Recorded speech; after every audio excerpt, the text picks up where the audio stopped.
আসছেন মহারাজ ইমন। এবারটা কিন্তু বরিশাল্লা পোলা, পোলা তো নয় সে তো বরিশাল্লা পোলা রে, পোলা তো নয় যেন বরিশালের পোলা, পোলা তো নয় সে তো বরিশাল্লা পোলা রে, পোলা তো নয় যেন বরিশাল্লা পোলা। তো সেদিন মোরা 3 বন্ধু মিল্লা গেছি ডাক্তারের দ্বারা ডাক্তার দেখাইতে। ডাক্তার আওয়ার পরে জিগাইতেছে প্রথম জন রে, কি অবস্থা, আপনার কি সমস্যা? ডাক্তার সাহেব, মোর হয়েছে গিয়া সর্দি কাশি লাগিয়ে রয়েছে কয়দিন ধরে, মোর শরীর অবস্থা খুবই খারাপ। তো আরেকজনে জিগায়, তো কী অবস্থা, আপনার কি সমস্যা? স্যার ওই মোর হয়েছে গিয়ে ওই ডায়রিয়া কলেরা লাগিয়ে রয়েছে, মোর শরীর অবস্থা খুবই খারাপ। এখন আইয়া মোরে জিগায়, তো কী অবস্থা, আপনার শরীরে কি সমস্যা? ডাক্তার সাহেব, কালকে রাত্রিরে মুই 4-5টা ছবি দেখছিলাম, এরপরে দিয়ে মোর শরীর দেখছে দুর্বল। তো মগো ডিরেক্টর হাসান ভাই হে কি করতে, ছোটবেলায় হ্যাঁ আশেপাশের বন্ধুদের দেখে দেখে লেখা পাস করতে। তো ওনার সমস্যা আরেকটা, উনি দেখে দেখে লেখা করতে কি ভুল করতে। তো একদিন পরীক্ষার হলে ওই সামনের বন্ধুদের দেখে লিখতে আসে, বন্ধু লিখতে আসলে যুদ্ধের সময় নবাব সিরাজউদ্দৌলা ভাঙ্গিয়া পড়িতেন।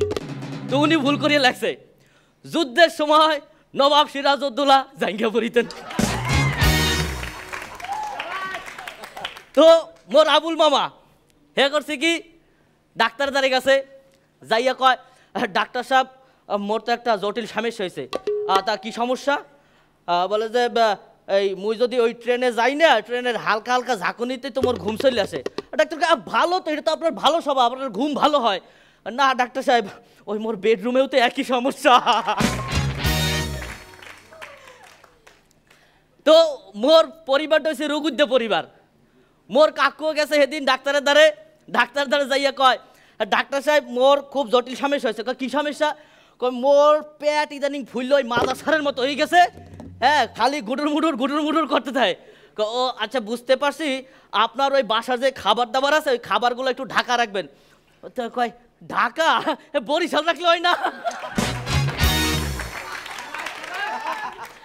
তো মগো মেন্টর তারেক ভাই ইদানিং ডায়লগ হয়েছে, কিচ্ছু করার নাই, কিছু কইতে গেল কয় কিচ্ছু করার নাই।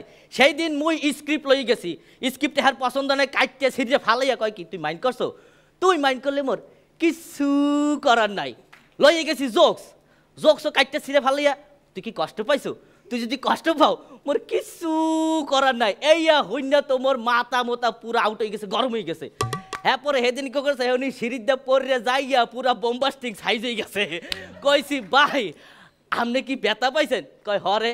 আপনি ব্যথা পাইলে মোর কিচ্ছু করার নাই। তো ছোটবেলায় একদম ওই একটু বান্দর টাইপ ছিলাম, বুঝতেই তো পারছেন। মোর সারে মোরে বাসায় পড়াইতেছিলে, আইয়া পরে কয় এবারে তুই করছো কি? আয় প্রত্যেকটা সাবজেক্টের মধ্যে তুই ডাব্বা মারিয়ে থুইছো, আয় হ্যাঁ করছো কি? তোর সময় থাকতে বেটা মুই প্রত্যেক ক্লাসে বেটা প্রথম থাকতাম। কই স্যার আপনার মনে হয় কোনো ভালো মাস্টার পড়াইতে। তো একটা ডাক্তার মেন্টাল হসপিটালে 3 পাগলের পরীক্ষা নিতে আসে। তো হইছে ডাক্তার যে বলতে আছে প্রথম পাগল রে, আচ্ছা বলো তো তুমি 3 আর 3 গুণ করলে কত হয়? স্যার 3 আর 3 গুণ করলে হয় 398। বেটা কি কও? তুমি বলো তো 3 আর 3 গুণ করলে কত হয়? স্যার 3 আর 3 গুণ করলে তো হয় মঙ্গলবার। মঙ্গলবার না, তুমি বলো 3 আর 3 গুণ করলে কত হয়? স্যার 3 আর 3 গুণ করলে হয় 9। বাহ চমৎকার, তুমি কিভাবে পারলা? স্যার ওই 398টা মঙ্গলবার বাদ দিলেই তো 9 হয়। তো মোর আবুল মামাই সেদিন রাত্রিরে দেরি করে বাসায় ফিরছে। তো বাসায় ফেরার পরে মামি তো মামারে দেখে কয়, ওলা তুমি ঘরে আইছো, তুমি ঘরে আইছো, আল্লাহর কাছে লাখ লাখ শুকুর তুমি ঘরে সালামতে ফিরে যাইছো। আর মামাই কয় কি হয়েছে তোমার, অস্থির হয়েছে? তুমি একটু শান্ত হইবা, খুললা কও কি হয়েছে? না ওই যে শুনলাম লোকজন বলা বলি করতে আসলে কোন কুত্তারে নাকি মারিয়ে ট্রেনে ফালাই দিয়েছে। তো ভাই মাথা ঠান্ডা হওয়ার চরম উদাহরণ কারে কয়বার দেখেন, মগই পিসি রাশেদ।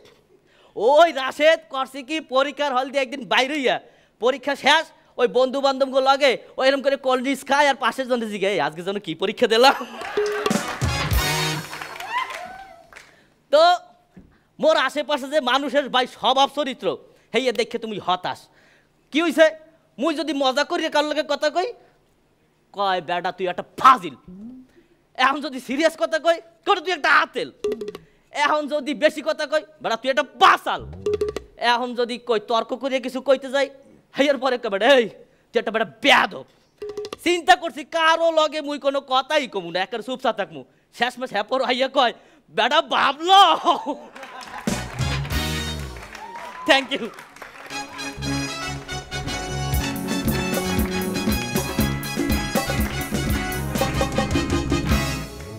মহারাজ ইমন আসার আগেই বলেছিলাম যে ও আসা মানি হচ্ছে যে আর কিছু বলার নাই।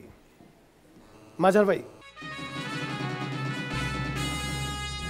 দরবারে তশরিফ আনছেন বরিশালের মহারাজ মহারাজ ইমন। কৌতুক মহারাজ ইমন দরবারে তশরিফ আনছেন এবং দরবার মাত করে দিলেন। হাসির জোয়ারে হাসোকে ভাসিয়ে দিলেন। মহারাজ তোমাকে আবারও আমি কুর্নিশ করছি।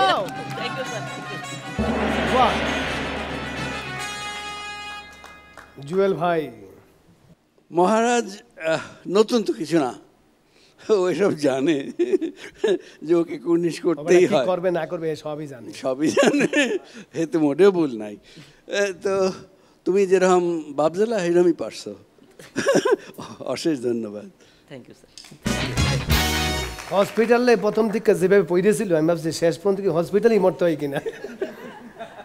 আখি আলমগীর আমাদের সঙ্গীতের ভাষায় বা সঙ্গীতের লাইনে যদি কথা বলি ইমন রাগ সবচেয়ে মিষ্টি রাগ, খুবই সুন্দর সন্ধ্যার রাগ এবং খুবই মিষ্টি। অনেক বিখ্যাত গান হয়েছে ইমন রাগে। মানে ইমন রাগ ছাড়া গান শেখা কখনোই সম্পূর্ণ হয় না।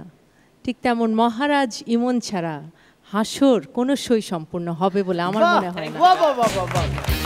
চমৎকার, থ্যাংক ইউ। পোলা তো নয় সে তো বরিশালের পোলা রে। শুনবাই না না বলতেই হবে, লাগবে তোমার। মানে হায়াত আঙ্কেল আর কি বলবে বলে এত কিছু বলার পর ওনার কি বলার আছে? আমি ফ্যান। ও আচ্ছা ফ্যান তুমি।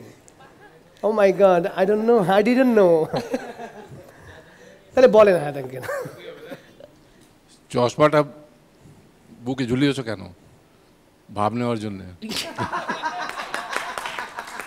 ভাব নেওয়ার দরকার নেই, যথেষ্ট ভালো, ভেরি গুড। আমি দাঁড়িয়ে তোমাকে অভিশাপ। Thank you sir, thank you sir. বুঝতে পারছো? Thank you Emon, thank you thank you. পোলা তো নয় সে যেন তো আগুনেরই গোলা রে, পোলা তো নয় যেন বরিশালের পোলা। পোলা তো নয় সে তো বরিশালের পোলা রে, পোলা তো নয় যেন আগুনেরই গোলা।